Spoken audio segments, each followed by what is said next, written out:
again and participate in a discussion. It's not necessarily a town hall meeting, it's just merely a discussion with people, principally who live around here. It's a reason we come over here, is that your congressman, in my opinion, needs to be available to you on your turf on occasion. Can't be here all the time, but certainly there shouldn't be any reason why a member of Congress representing this area of Marion County can't at least get over here occasionally and see the people that he represents. And that's why I'm here today. And selfishly, you know, there's not another, I'm not aware, there's probably another ferry somewhere in the country taking members to a district, to a piece of their district they can't get to. But I know this, in Arkansas, I'm the only one, and it's kind of neat to be able to get on that ferry, cross Bull Shoals, beautiful place, and come over here to a little secret. This is an enclave. I think that the beauty speaks for itself. I was asking one of the people in the back, where's Missouri from here? How close is that Missouri line? I know we passed over one Missouri line into Marion County when we left the ferry, but I didn't know if there was a closer boundary somewhere. And the answer was, well, did you see the chickens in the road?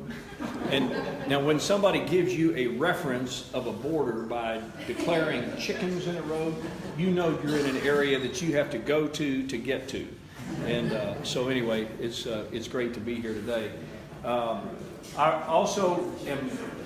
recognize that there are people in the room that aren't really from around here that got on the ferry and came over as I did, and that's okay.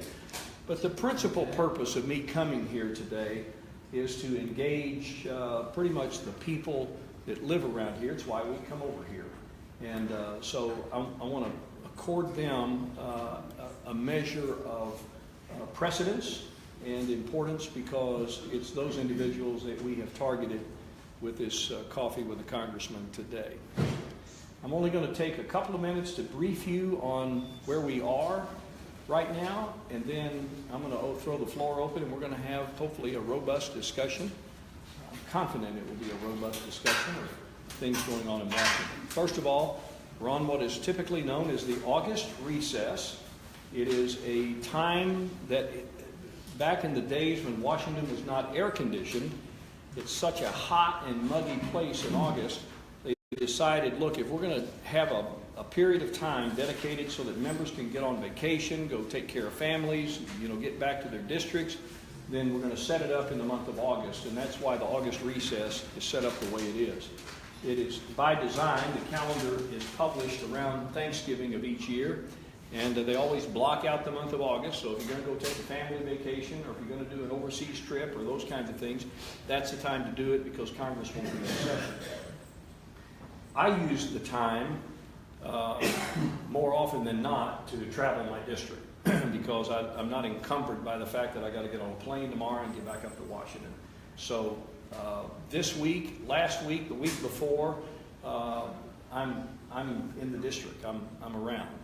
I'll be in Eureka Springs tomorrow for a private luncheon with a bankers roundtable, and then Wednesday we're going to be back in Northwest Arkansas making rounds, and then we go back to Washington right after Labor Day to execute the last 12 legislative days of the fiscal year and continue to push toward the end of the first year of the Trump administration. What is left to do right now, it's a pretty long list. I can't go through the entire list, but in no specific order. We have the 2018 budget resolution. I sit on budget, and so I have a vested interest in the 18 budget. That's sitting before the House right now. It's marked up out of committee, unanimous vote among Republicans, and it's been referred to the House.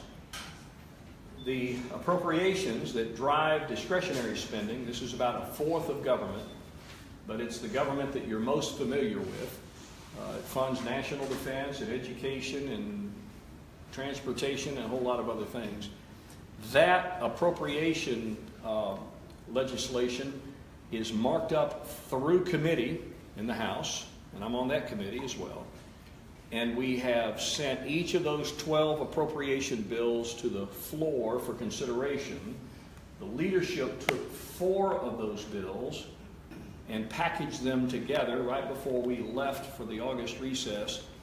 And we passed those in the House and sent it to the Senate. It's a security package.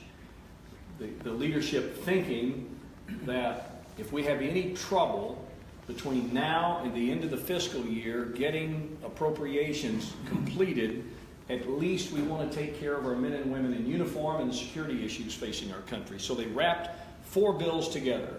And those bills are the ledge branch, which is a very, very small piece of the pie. The military construction and VA portion of appropriations.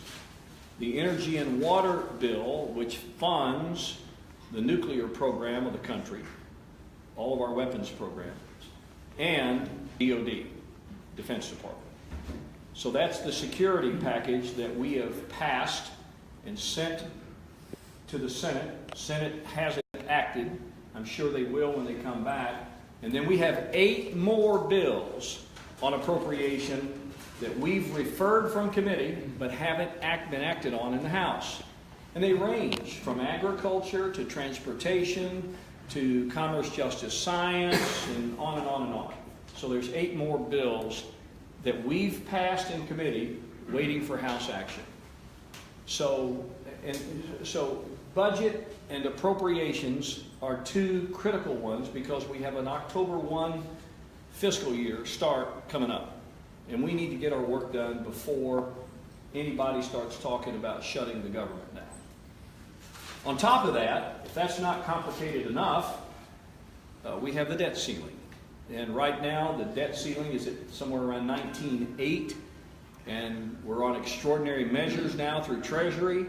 And before the end of September, we have to act on the debt ceiling, which is the full faith and credit, in my view, the full faith and credit of our country, which I hold pretty sacred. And we have to figure out how do we pay our bills, not default on our debt obligations. That's money that's already been spent. And what do we get in return if we're going to raise the debt ceiling? Are we just going to continue to kick the can down the road and risk one day a default on our credit or a reduction in our credit worthiness? I hope we never get there, but still, that'll be part of the discussion on debt ceiling. And then there's some other minor issues. Children's Health Insurance Program, SCHIP, is that reauthorization has to happen before the end of September, or at least a short term. We have the National Flood Insurance Program that is expiring in the month of September. And the Federal Aviation Administration reauthorization expires in September. And so that's a pretty important piece of legislation that's waiting congressional action. So now that's just a handful. There's other things, but that's the waterfront of the important things that we're waiting on right now that I hope we can address. And now, mind you, we only have 12 legislative days in September when we go back with which to be able to knock all this stuff out. The fact that we haven't done any of that so far tells me we're probably biting off a lot more than we can chew, but we'll do the best we can. One other thing, and then I want to open it up. I was at Waffle Hut the other day, and a nice lady came by, and she recognized me, and she turned and identified herself and said, "You're our congressman." I said, "Yeah." I said, "Yes, ma'am, I am." And she says, "Well, let me tell you what really bothers me." And I said, "Okay, I want to hear it." And she says, "You guys just don't get anything done." And I said, "Well, that's a pretty accurate statement, but I would like for you to kind of identify or define for me you guys." And she says, "The Congress." And I said, "Okay, I think that's an accurate statement that you've made. But you're talking to a member of the House, and I'm going to defend the House for a minute." And I went through what I just went through with you. The 2 committees I'm on, We've done our work. We've sent it to the Senate. We're waiting on the Senate.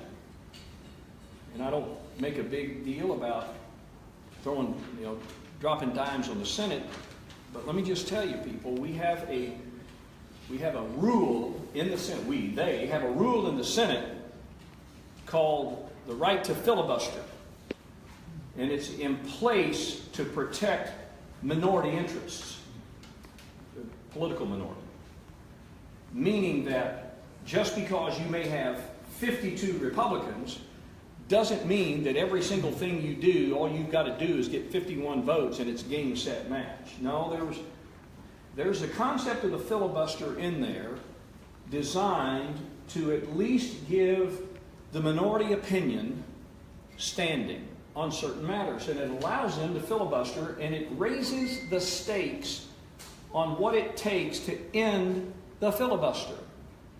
Normally invoking cloture on an issue. And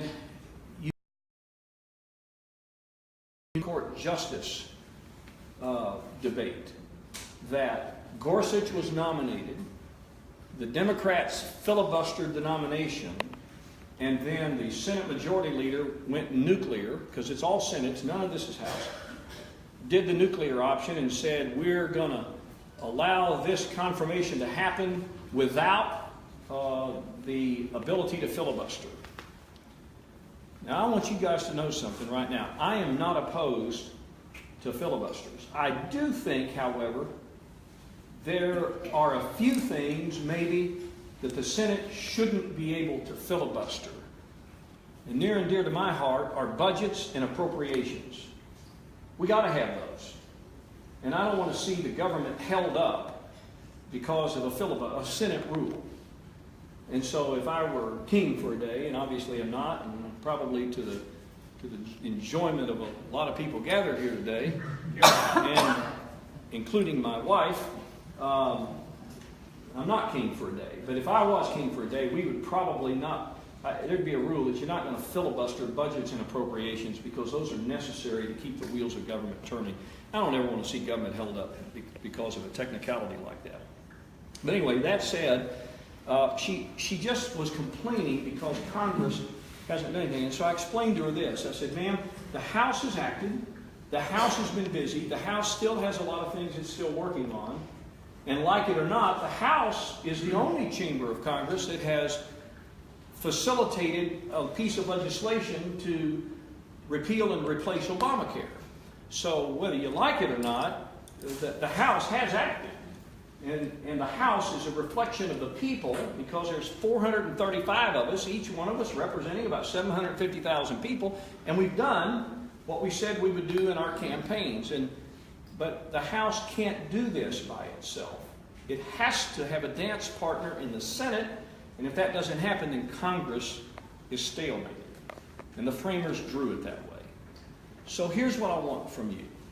I just want you to accept the fact that the House of Representatives has acted on a lot of really important stuff, and we're not going to stand in the way of America, the United States of America, getting bogged down in a lot of political division. We're going to act, we're going to move our legislation, we're going to send it over to the Senate, and we're going to hope that Mitch and those folks figure it out. And if they can't, then I hope the people won't be too quick, like the lady in Waffle Hut, to blame everybody. Now, when the House sends something to the Senate, even if the Senate doesn't like it, they take their bite at the apple, and then the two packages go to conference, and that's where they sit down at the table, work out their differences. What? Conference reports, I think, is where most of us want to be. I bet you there are people in here that think House Republicans don't have all the ideas, maybe none of them. And then there are people on the other side that think that Democrats don't have. Well, the only way you're ever going to work out those kinds of differences is if you can get down at the table together and say, okay, what can we agree on? And then the things that we can't agree on, we'll save for another day. And that's where I hope our country is headed right now. So, I'm sure there'll be other subjects pop up. I want to hear from you, and I want to take your questions and your comments. I got my team here. Got Terry Garrett in the back. And then we got Senator Bozeman's field rep also in the back. Travis, what last name? Flower. Flower. Travis Flower. He's been with Senator Bozeman now for almost 6 months, so and represents this area. I want to thank Judge Ott for being here. The High Sheriff is here. Thank you. Fred Wool's here. Fred, good to see you. And there's other people in here that probably should acknowledge as well. Jack, thank you. Jack Fortner, thank you for being here as well. All right. Who wants to go first? Yes, ma'am. You talk about bipartisanship. What is your take on support of bipartisan solutions from the problem-solving group of Congress, primarily funding cost-sharing reductions so that healthcare rates are held down, markets are stabilized, and subsidies for poor and working people remain in place, so that funding to help states create a pot for reinsurance of high-risk people remains in place? And what is your opinion on the bipartisan proposal for everyone to buy in to federal employee insurance systems? All of those things have some bipartisan traction. So if you talk about bipartisanship, I would like your opinion on all of those things. Okay. All right. Well, boy, to get down in the weeds on all of those subjects would take the rest of my time. So let me just, I'll talk at the surface level about it. I hear the word bipartisan a lot, and there are a lot of things that are classified as bipartisan in Congress. As long as you can get 1 or 2 Democrats to agree to it, then to Republicans, they think that's bipartisan. And then Democrats will elevate something and they'll get 1 or 2 Republicans and they'll call that bipartisan. Bipartisan to me is, you know, kind of half and half. Do we have an equal number of the right and the equal number of the left together? To me, that's what true bipartisanship is. And there have been examples in Congress where there has been true bipartisanship, either half of each one or majorities of each one that join together. And I'm all about bipartisanship. That tells me that the country's singing off the same sheet of music. On matters of cost-sharing reductions, that is a function of Health and Human Services. Because you know good and well this is literally a measure of life and death for some of us. I get that. And I pray for your health. I do. I pray for your health and everybody else that has a situation that they didn't create. And I think there are some things that this government should be doing that help people like you.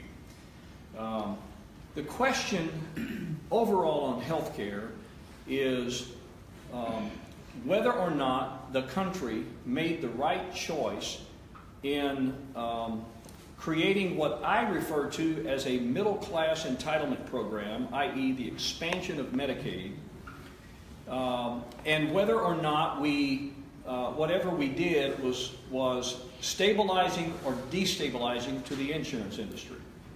And this is kind of how I feel about it. And I'm just thinking pragmatically. Insurance is a risk-driven enterprise. Healthcare is important, but insurance coverage is based on elements of risk. And whenever you take a private sector insurance program and say to them, we don't care about bottom lines, we just are going to require you to insure people whether you want to or not. I think there's a sweet spot in there somewhere, but the federal government told the insurance industry, you're going to have to, not only, you're going to have to write insurance plans that have all these things in them, the essential health benefits, and oh, by the way, you're going to be required to cover people, whether or not they have a pre-existing condition or not. And to make it worse, we said on the individual mandate, you can pay a fine if you want to pay a fine and not have insurance. And the fine was small enough that people opted to do that didn't feel like they needed to buy health insurance, or maybe they did the cost-benefit analysis and said, you know what, I pay the fine, it's this much. If I pay my premiums, it's this much. And they decided not to do that and pay the fine. And as a result, what we ended up doing is I thought we destabilized the insurance market. And I think the results prove themselves. There are a number of states And there are a number of counties in many other states that the insurance carrier has said, we can't insure. So they have left the marketplace. Sir, my question wasn't on your opinion on the marketplace as it stands. My question was on the bipartisan. And when I say bipartisan, you say bipartisan is a little bit one and a lot of the other. I'm actually talking about the Problem Solvers Caucus in the House, which has over 40 members and is 1-to-1 Republican and Democrat. I'm asking about your support of their measure. I heard your question. I'm trying to get to the essence of your question. 40 members of the Problem Solvers Caucus is less than 1/10 of the House of Representatives. Yes, and I'm asking what your opinion on their proposals are. So the House Freedom Caucus is bigger than the Problem Solvers Caucus. I wasn't asking about the Freedom So Caucus. if we're I know you're not asking, but I'm just giving you kind of an example. If you're going to elevate the Problem Solvers Caucus as a reliable go-to authority on matters of legislation. Well, you were speaking about bipartisanship, you're talking about 40 sir. people. Sir, you were you were the one who brought up bipartisanship. All right. So the point is, overall, how do you deal with health care? I mean, that's the general subject. How do you I asked specific questions about funding, sir. I'm asking you to answer the specific questions about your support for the funding measures. Okay. And I'm trying to explain that part of my opinion on health care is evidenced by what we saw in the American Health Care Act. Now, I'm well aware of your opinion on health care, sir, when you voted against the lives of 30 million people. I'm asking about your specific opinion on the measures proposed by the Problem Solvers Caucus. Not on healthcare in general, not on the market in general, about the cost-sharing measures. What is your opinion on the cost-sharing measures? The cost-sharing measures are a reflection of what the Health and Human Services has as a tool. What is your support for them? And look, I don't want to see the insurance market destabilized any more than it already is. But if you're just going to say, if your question is, Congressman Womack, do you think we ought to just provide these cost-sharing revenues regardless of the overall predicament that Obamacare is in? I'm going to say we've got to find a better solution to stabilize markets than just throw taxpayer money at it to ensure that the providers of health care don't take unnecessary losses. Then what solutions would you propose in lieu of the solutions proposed by the caucus? The solutions that I have offered are evident in the American Health Care Act that we've passed on the floor of the House and have sent to the Senate. Well, that's dead in the water, sir, so what other proposals? Well, I mean, that's your opinion. But let me tell you something. It is dead, the sir. bill, So what would you propose? The bill that I voted for, the bill that I voted for had 217 votes. Okay? That's roughly about half of the House of Representatives. I'm aware of the vote count, sir. I'm asking what actual solutions do you propose now that The solution is for the Senate to take up the American Health Care Act, and if they don't like it, and apparently they didn't like all of it, to send something back to us so that we can go to conference and have a discussion and work out our differences. The problem is the Senate just dropped the ball completely, and now we're still stuck with Obamacare, which is going to be crushed under its own weight. All right, so you don't have any actual solutions. He's trying to answer your question. All right. The rest of the people need to. All right, go ahead, sir. Right here. My question is different from the nature of that one. I'm not going to place importance on it other than my opinion. I believe it's one of the most important things facing us today and very critical and set us back 150 years if we don't do what we need to do very conscientiously. My question is this. Concerning the white supremacist terrorists and the Nazis that brought violence to one of our cities just a few days ago, do you stand with the President in his depiction of them as some good people? Or do you believe that they are one of the greatest terrorist threats that we face in this nation on our streets today? Okay. I've been very clear in it. My statements have appeared in the press, and I will say it again for everybody in here that probably doesn't subscribe to the newspaper. Do you vote for the censure? It is, there's no place in this country for racism, bigotry of any type, hate speech, and certainly violence associated with people that have those opinions. And any organization by name or just by affiliation that subscribes to those kinds of ideas, that espouse those ideas, I think are counter to American exceptionalism. Counterintuitive. Now, do you want me to call them out? Do you want me to say... Will you vote for the senator? Will you stand against the president when he calls them some good people? Look, I said what I said about the president, okay? The president made a tweet, which I prefer he stay away from, but he tweeted in the initial stages of it, and the fact that he didn't call anybody out then doesn't necessarily bother me. He explained it in his news conference. It was early. You couldn't really tell. We knew exactly who some of the players were, but not all of them. So I think to just condemn bigotry and hatred and those kinds of things is probably an appropriate comment at the time. My problem with the president was a couple of days later when he doubled down on his initial remarks and then made the comment that there are good people on both sides. Look, if you're parading down the street for a cause and you are joined by David Duke, that's a bad cause. Okay? That's my opinion. And you should take steps right then to remove yourself from that kind of a crowd, or take whatever steps necessary to ensure that your opinion, your likeness, your position is not associated with people that are out here promoting the kinds of nonsense that those white supremacists were promoting. That is not who we are as Americans. Now, I do think this, that if you are affiliated, I don't care if you're white, if you're black, I don't care if you're Muslim or Christian or agnostic, I don't care who you are. I have said this all my political life. Race, ethnic origin, creed, those kinds of things do not necessarily trouble me unless you're using them for a political platform. What troubles me, what bothers me, is behavior.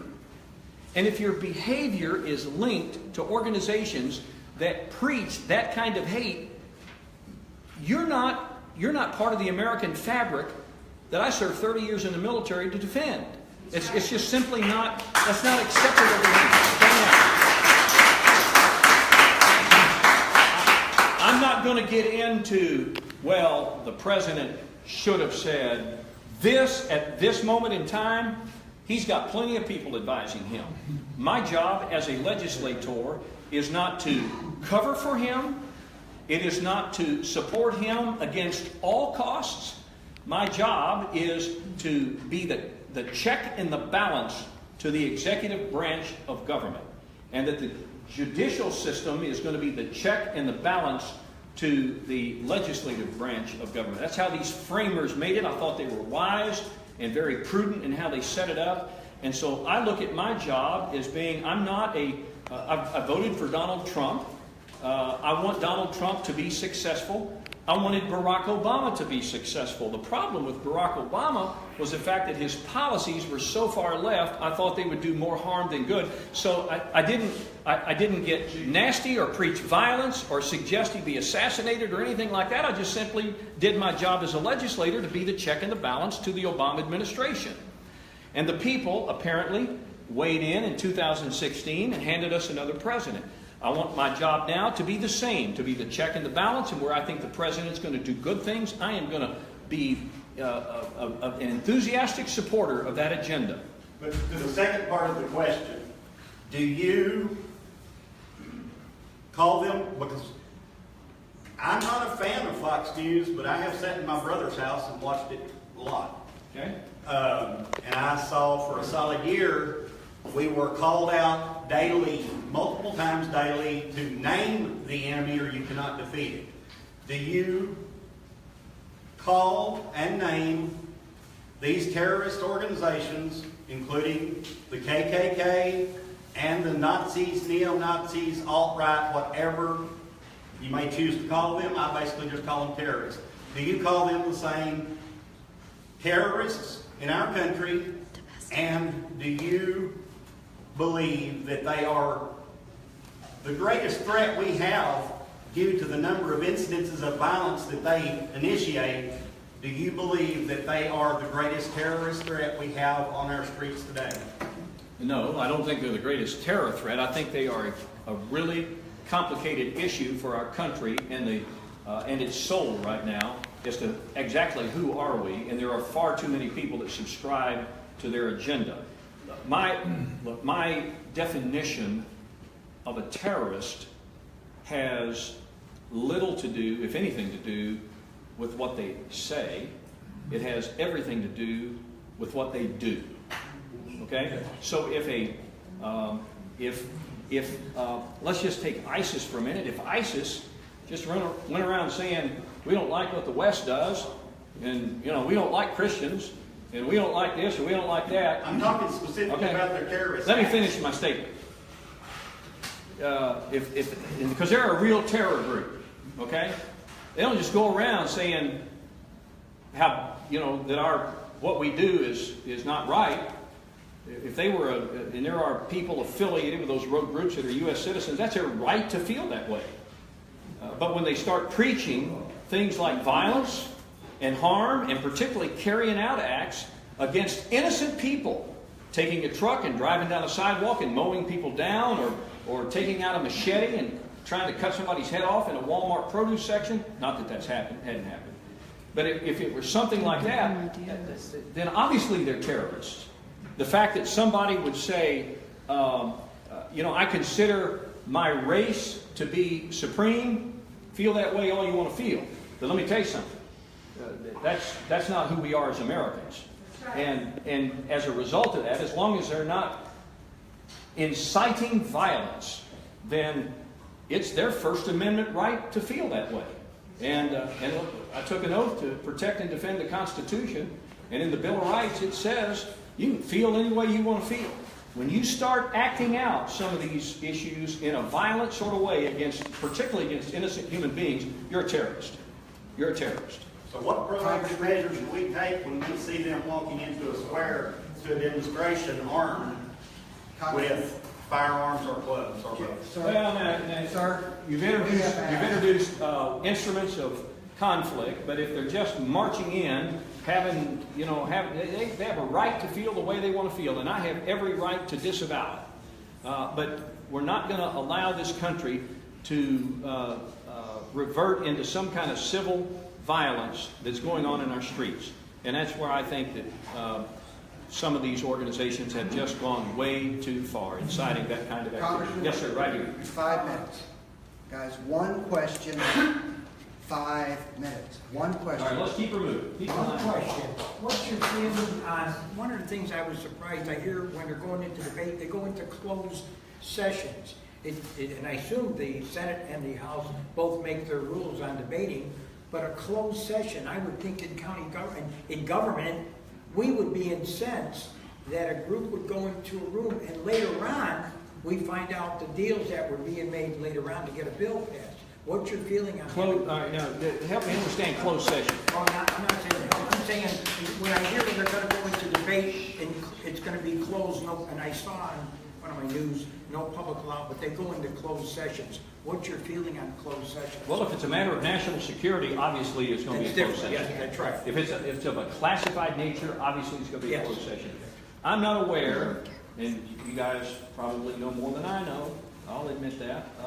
I'm not aware of a time when the House of Representatives has met in a closed, everything we do in the House is open session. Yes. Because our votes are open session. They're carried on C-SPAN, and they're printed in the congressional record. I'm not aware of a time when the House goes into closed session, except for times when there is an investigation with certain legal ramifications to it that's closed to the public. Or I'm in a lot of closed sessions involving national security because I'm a defense appropriator. And so therefore I sit in a lot of those, far too many. And then on occasion, there will be a briefing of all members of Congress on certain things like the most recent one, I think, was the current state of affairs in North Korea right before we left for August. We were called to the congressional auditorium. We all checked our cell phones at the door. We went in. It was a closed session. No public's not in there. But that's because classified information is being imparted to members who are all privy to that information. Other than that, I can't think of a reason why anything should be closed unless there is some investigative or legalistic reason why. And the rest of it should be open and you should be able to participate. Sometimes it's because of space. They won't let public in because there's too many staff and others in there, but typically on all the matters that I can think of, everything is open. And we encourage. Anybody back here? Yes, ma'am. Wasn't the health bill studied closed session? That was in the Senate. Just a few people made it. It's in the Senate. Let me tell you what we did on health care without going through the bill. We took health care from the 2017 budget reconciliation that allowed us to send it to the Senate without a filibuster. That's the vehicle we moved it on. And in that reconciliation bill, we gave instructions to two primary committees, those being Ways and Means and Energy and Commerce, and said these are the areas that you need to fix. And the cost savings and some of that was mandatory spending. There were a lot of reasons, and we told those two committees what they had to do. Both of those committees had markups on their piece of the legislation. And I think Energy and Commerce went 27 straight hours, open to the public, on C-SPAN, where everybody can see. So we didn't do things behind closed doors. Now, that's not just from a voting perspective. Now, that's not to say that there weren't individual members and certain caucuses within the GOP that didn't have closed-door meetings about should we do this or should we do that. But anything that appeared in the legislation was open to the public, was placed onto the internet so everybody could read it, and in the case of Energy and Commerce and Ways and Means, subject to markups that were featured prominently on C-SPAN. So none of that was behind closed doors. I'm going to let the Senate speak for themselves. They did a little things. I was going to ask what you thought of what they did. Look, I'm not in the Senate, thankfully. Okay, I don't agree with their rules. I don't like some of the things that go on in the Senate. I'm critical of the Senate. Sometimes I say the only thing the Senate ever agrees on is whether to have green Jell-O or red Jell-O on their Thursday lunch. They just don't do enough for me. They're called the deliberative body for a reason. They just deliberate. I'm in the House. We're moving legislation, and we're pretty active. But there's 435 of us, and we are all kind of like racehorses in the starting gate trying to move. So, Senate, not so much. Yes, ma'am. Excuse me. I just would like for the people of Lazy Acres to be able to speak. That's why you're here. Yeah, and I don't know who these folks are. I just only know that I just would like to hear from the people in my neighborhood with their concerns. So let's do this. Good point. The way it was announced. Let's do this. If you're from Lazy Acres and you have a question, would you raise your hand or a comment? I'd be more than happy. Yes, ma'am. Go ahead.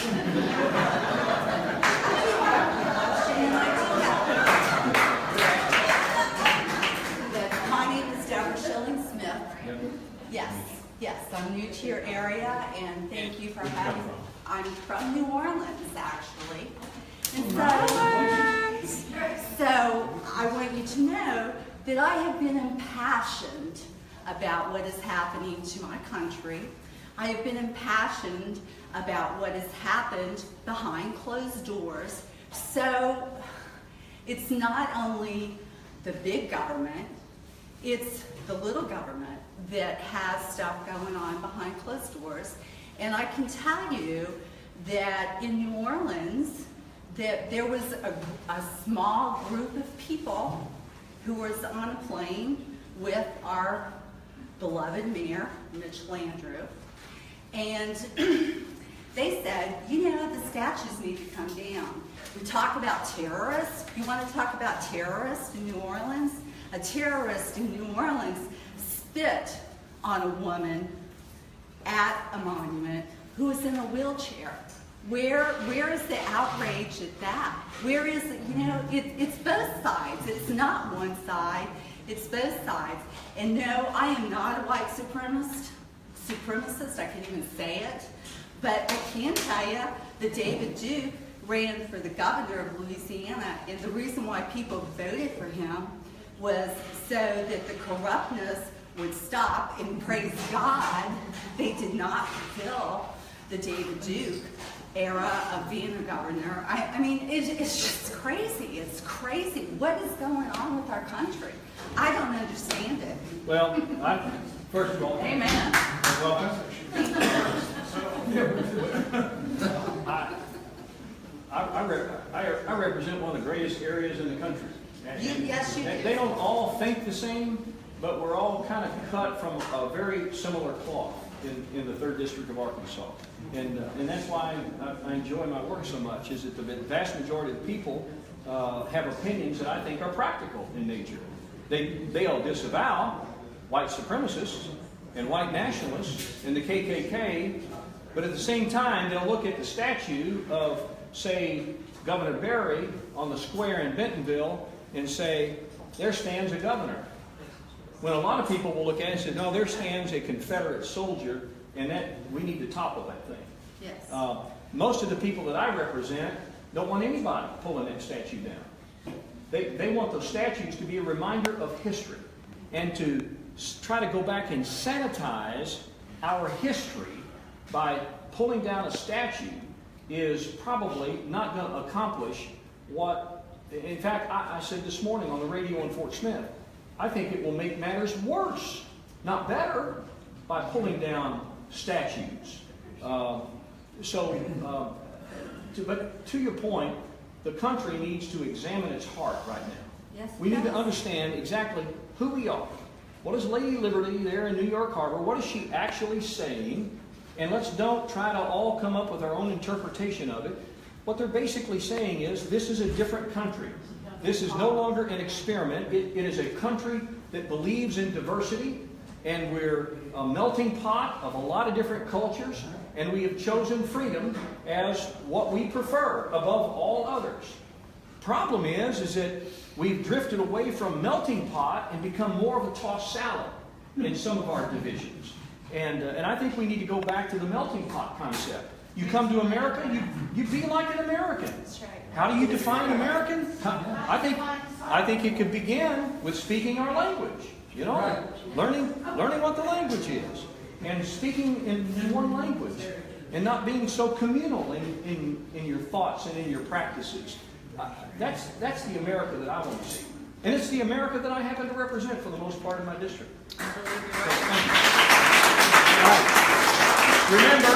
Remember, you got to be from Lazy Acres on this round. Alice, your turn. This is more, I am from Lazy Acres, and this is more local. And as you know, here we are, in many instances, serviced both by Missouri and by Arkansas. And one of the things that I think I would like for you to take a look at is there's Connect America funds. Mm-hmm. And For rural broadband. really, and what I would like to know, is there any help out there for us to get more done with our internet? Great question, Alice. And let me tell you, this is what I believe about, and you know, we can talk about Connect America, but conceptually, here's what I believe. Just as the rural electrics 80 years ago, something like that, organized to be able to electrify a lot of the unserved territory of our country outside the major cities. I think the very next best thing we could do for rural America is to get the information superhighway into those areas. We have to provide, I think, broadband services, because so much is done anymore on the World Wide Web. It will open up all kinds of opportunities for people that have chosen to live in rural America. It is, to me, more important today to have broadband than to try to spend the trillions of dollars just to bring interstate highways through those areas. I think if you can connect them, not that interstate highways are bad, and I am for infrastructure and bridges, got them in my district, but I do think this, from two major quality of life standpoints, it's critical. There's a lot of others, but the two that resonate with me is I think the best way to make sure a kid in Lazy Acres gets an education that is consistent with the very best education the kid could get if he was, say, a student at Bentonville High School is going to be provided by broadband service. Okay, that's number one. And number two, and maybe more important than that, if it can be more important, healthcare. I think the ability to practice more telemedicine where the patient may not be in the immediate presence of the physician, but to be able to access healthcare through the installation of broadband service is critical to improving the health and well-being of America. Now, a lot of other things, business and otherwise, it can be enhanced, but education and healthcare, I think, we could make some very serious investments in and get a really nice return on our investment if we can just get internet or broadband gigabyte service into a lot of these rural areas. I think it would help Lazy Acres, it would help Peel across the way, it would help Berryville and Eureka Springs, and it would even help some of the bigger school or bigger cities around my district. All right, Lazy Acres? Yes, sir. Lazy Acres, yeah. Ron Ward's my name. I'm a resident of Marion County. My question to you is, since you've been in Congress, how many times has the debt limit been raised? And please explain how this situation always comes about, where they've spent the money and the limit has to be raised. Okay. Debt limit goes back a long way, predates me in Congress, but debt limit was established many, many years ago as a number that is published that says you can't exceed X. The thought being is that if you have a debt limit, you will have a Congress that is willing, although not obliged to, willing to establish a budget and or appropriations that will confine its spending within the available revenues. There's only one problem with that, is that our income in this country is about $3.5 trillion a year, and the expenses in the country are in excess of $4 trillion a year. So you know immediately, you don't have to be sharp in math, that doesn't work. It doesn't work at your house, it won't work in the federal government. So it comes down to this. If you were to poll the average member of Congress and say, what do you think about balanced budget? They would say, because the only way we're not going to talk about this is if we have a balanced budget. Do you agree with that? Okay, because if you don't have a balanced budget, you got to raise your debt. But the only way to get to it is a balanced budget. If you ask them, what do you think about a balanced budget? Most of us would say, we need a balanced budget. How do you get a balanced budget? Congress has to be willing to make sure that whatever it spends does not exceed its available revenues. Well, we're $500 billion off. So where are we going to cut $500 billion? Or where are we going to raise $500 billion? And of course, the easy answer is just tax the rich people. Thank you. And quite frankly, I think Washington has a spending problem. I don't necessarily believe that we don't tax enough. I think we spend too much. But on spending, and we spend more money now than we've ever spent before, but on spending, 3/4 of it is on autopilot. 3/4 of it, you got to literally change the law to fix it.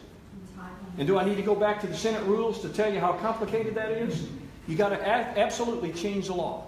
So 3/4 of government is operating over here on autopilot, and most everybody wants to balance the books of the federal government based on the discretionary spending, which is 25%. So quit your silly wars and tax the rich. I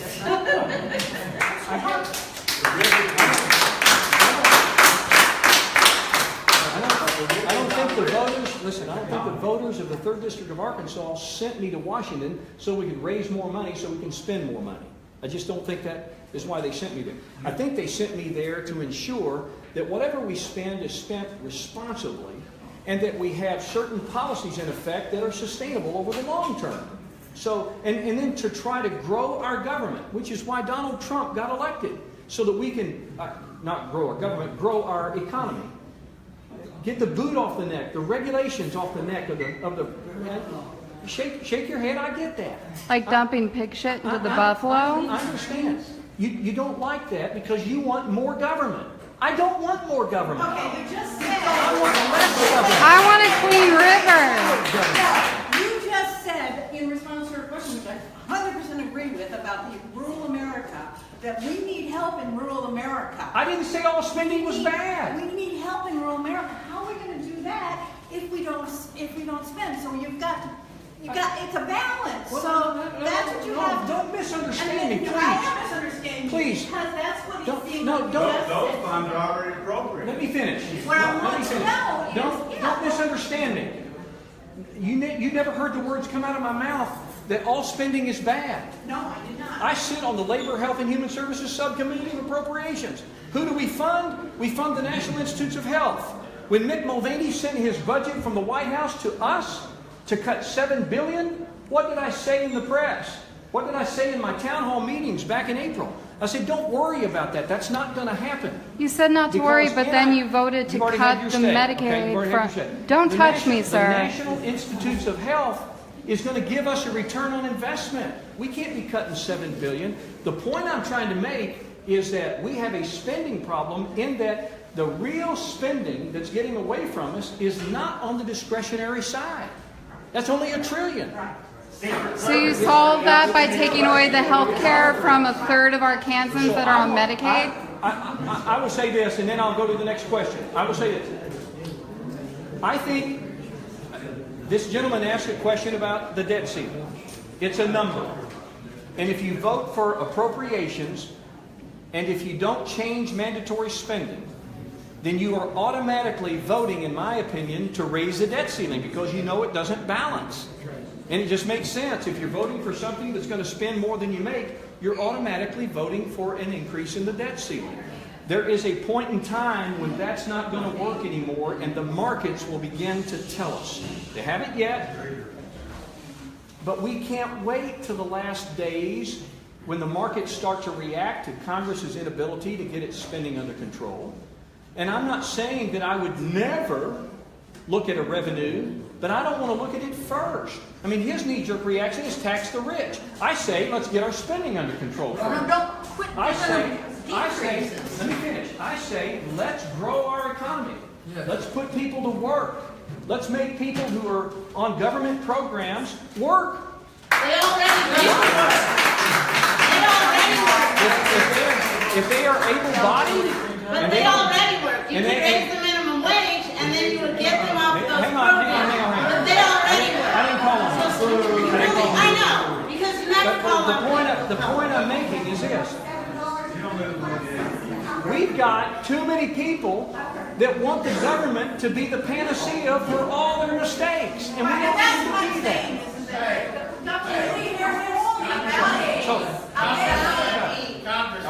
All right, we got another one.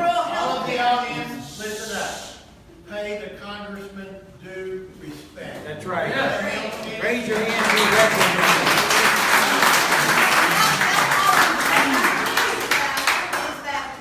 I know I'm speaking to a group that likes big government. No, I don't necessarily like big government. You're And more equating- regulations. No, you're equating big government with the issue of rural care for big government. And That's I not think I the just same. told you. That's not the same. Okay, I Big think- government and rural care, I'm saying rural people need help. I think I just We told need you. help. Rural people need help. I- And sometimes the government is required to pull in. That's not the same as big government. Why do you equate big government with helping rural people? You know? Are you finished? She asked a Well, this question, time I try sir. to talk. You keep talking. Because you're not answering her question straight, sir. Raise your hand. So, let me say this. I'm trying to appeal to some economic sense. We have overpromised promised our country to its people, we have an obligation to do certain things for our people. As an appropriator and as a member of the Budget Committee, there are certain spending provisions that will give us a return on investment that make that spending smart spending, NIH being one of those. And so if we can tweak spending over at the NIH and maybe find a cure for Alzheimer's in the out years, we can bend the cost curve more to our favor.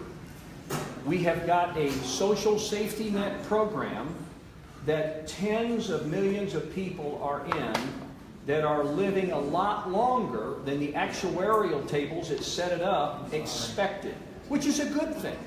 The problem is we need to look at these programs for long-term sustainability because they're going to bankrupt our country. And here's a good mathematical example. In 1965, discretionary spending was 75% of the budget. In 2017, it's 25% of the budget. I'm just saying, we can't continue to just give things away automatically without growing our economy if this is not going to be sustained long term, and the program is not going to be there for younger people. It's going to get bankrupted under its own weight. So that's why I think Congress needs to look at the spending provisions and come up with some long-term solutions. And this gentleman may be right. At the end of the day, maybe we can't grow our economy sufficiently to do it. Maybe we can't cut our way sufficiently to do it. Maybe we'll have to look at revenues. Maybe. But I'm going to tell you, it's not the first place I'm going to look. I'm going to look at spending, and I'm going to look at growth in the economy before I start trying to take more money out of the pockets of hardworking Americans. That's just how I think. Okay. All right. Next, right back here. Yes, ma'am. Your turn.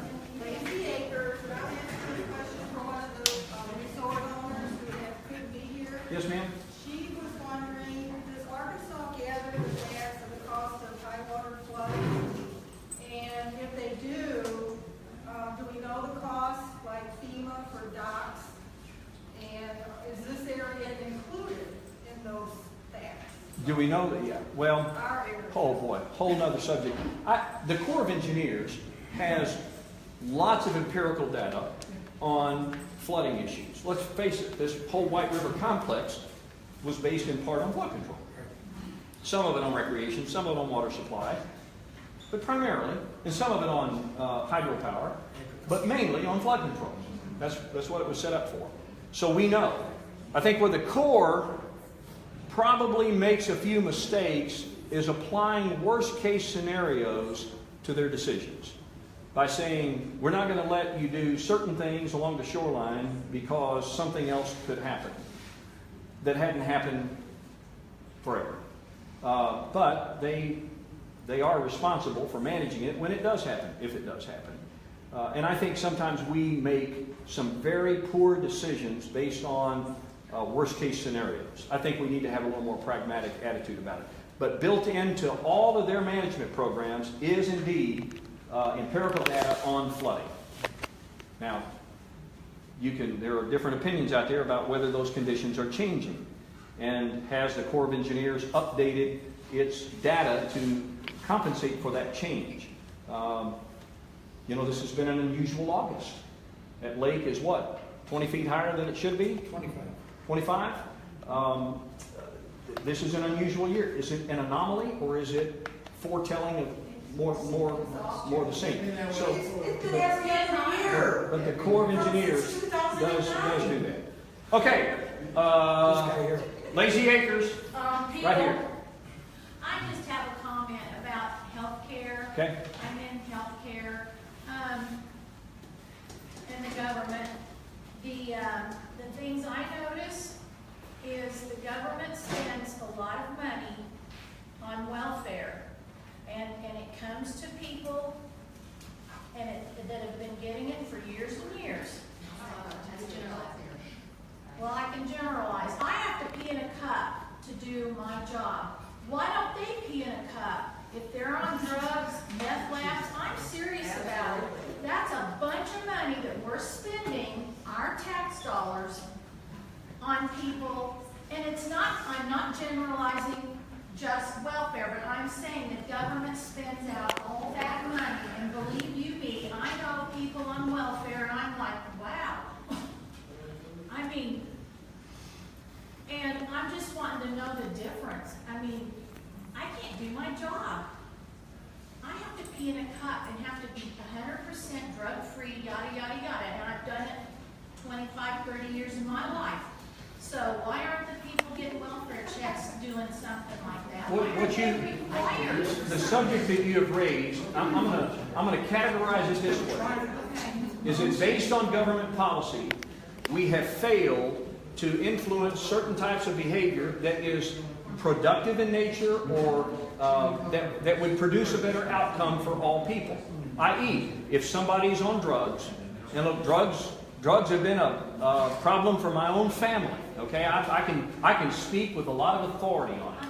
But people, treatment for those people and insurance, and the government needs to take care of those people. That's not my issue. My issue is we shouldn't be giving away all this government assistance, whether it's housing or free food or insurance and other. We shouldn't be giving things away for people who are not being responsible in their lives. And I'm all for it. I am all for the government helping people who can't help themselves. I am less comfortable with the government helping people who won't help themselves. And they come in all shapes and sizes, which I said a long time ago that part of the problem with Obamacare, one of the problems, was the fact that it did very little to incentivize people to make really smart decisions with their health. And I can speak with a bit of authority. When I was mayor, I built a wellness center for the 50 and over crowd. And I tell you what, I cannot tell you how many seniors came to me and said the ailments that they had before they had a facility like that to go work out in, had all kinds of physical ailments, and now they are as healthy as they've ever been in their life as a result of having a place to go to do those kinds of things. I think that is a model that we should look at as to how do we improve the overall health of America without just saying we're going to throw a bunch more money at it. Anyway, I'll get off my high horse on that. Yes, ma'am.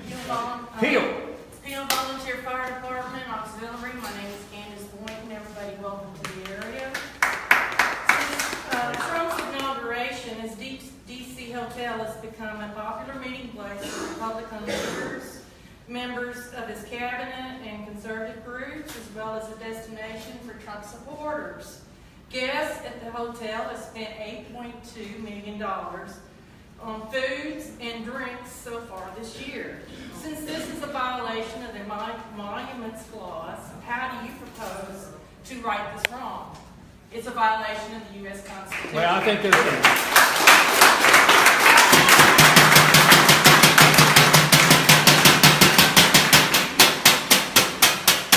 Thank you. I think there's some disagreement as to just whether or not it's a true violation of the Emoluments Clause. He's promised to put the money in the U.S. Treasury. And let me tell you something. I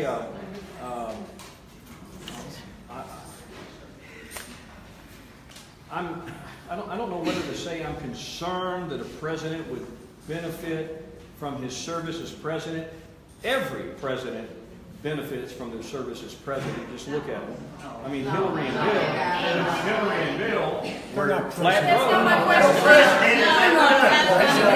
Now, Hillary and Bill were flat broke. No one asked about the Clintons. But I think it's I know what a lot of the anti-Trump people want is they just want Trump's head no matter what. I understand they want Trump's head no matter what. They don't like Donald Trump. No, we're anti-corruption and anti-being a racist jerk. That's I what we are. We're anti-Trump. I know you didn't call on me, and you won't, so I'm just going to make sure I get what I have to say. I'm just No excuse. There's no excuse for that. I have been There's no reason to not be respectful. She's He's been to 4 town My hand has halls. been up since this whole thing started. Can you answer my question, please? Her hand, the emoluments clause is in violation. Can you answer my question? I think, I don't know, I'm not a lawyer. I can't tell you that the fact that the Trump Hotel makes money, which it's supposed to make money, is indeed where it is because of a violation of the emoluments clause. Well, I think it is your job to know, sir. I don't. Yes, we don't live there. I don't think, honestly, I don't think the country needs to get down the road of trying to prescribe exactly what a president, what business ventures a president could have been in before. I mean, the guy, his business ventures, including the Trump Hotel, were known long before the November 16 general election. If this were a problem for America in general, it would have shown up in the 2016 election. But you know what? Donald Trump got elected. And the people that are in this room that don't like Donald Trump have to accept the fact that he is your president. We do not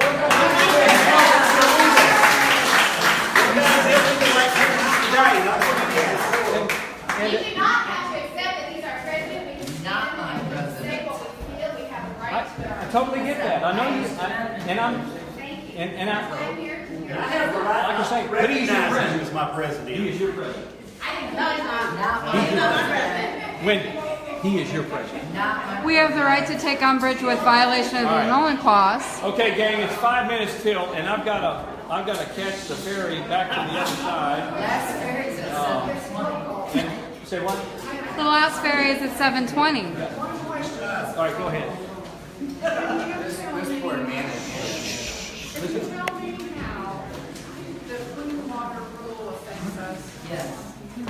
Clean water rule for Clean. WOTUS? The WOTUS is going away. The fact that the Environmental Protection Agency would establish that a farm ditch with no water in it most of the time, but gets flooded by a rainfall, constitutes a navigable waterway. That's just not going to work. So we're dealing. WOTUS, don't worry about WOTUS. We're going to fix WOTUS. All right, now listen to all of it. If you don't hear anything else I've said today, I want you to hear this. I love you. I respect you. I'm a little disappointed sometimes that you speak when you haven't been called on and you disrupt a little bit, but I still respect you.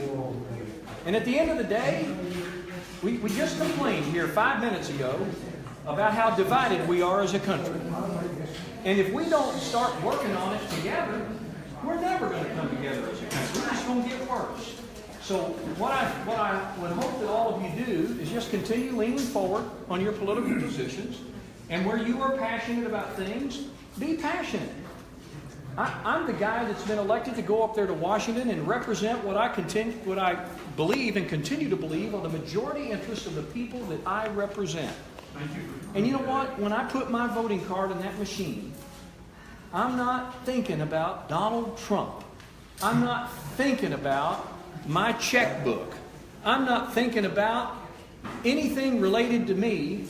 When I put that card in that machine and knock on wood somewhere, I've never, ever missed a vote in the 7 years I've been in the U.S. House of Representatives. Never. I have one test. Might as well put your hands down because we're not taking any more questions. I have one test for that vote. And that test is simple. And I want you to hear it from my lips. After that vote, if my position, the way I voted, prevails, can I go back? Thank you for being here. Say again. Can I go back to my district and look you in the eye and defend that vote? And you can go pick from the 4,500 and some odd votes that I've cast since 2011. In every vote that I've taken, with the exception of one, I can defend face to face with you because of that test. The only one I can't defend is the day in 2011 that I voted for the Budget Control Act that said we'll appoint a super committee to do the dirty work of Congress. And if they can't do it, then we're going to cut $1.3 trillion of spending, half of it out of national security and half of it out of non-defense measures. And that's how we will cut this budget. And I'm going to tell you, that vote, and I was a freshman, and I call it my freshman mistake, but I was also told by everybody, don't worry, sequester will never happen. That vote has done untold damage to this country's ability to defend itself. And I'm going to try to right that wrong in the ensuing weeks, months, and years ahead, no matter how long I have to serve. Thank you. Great to be with you. God bless you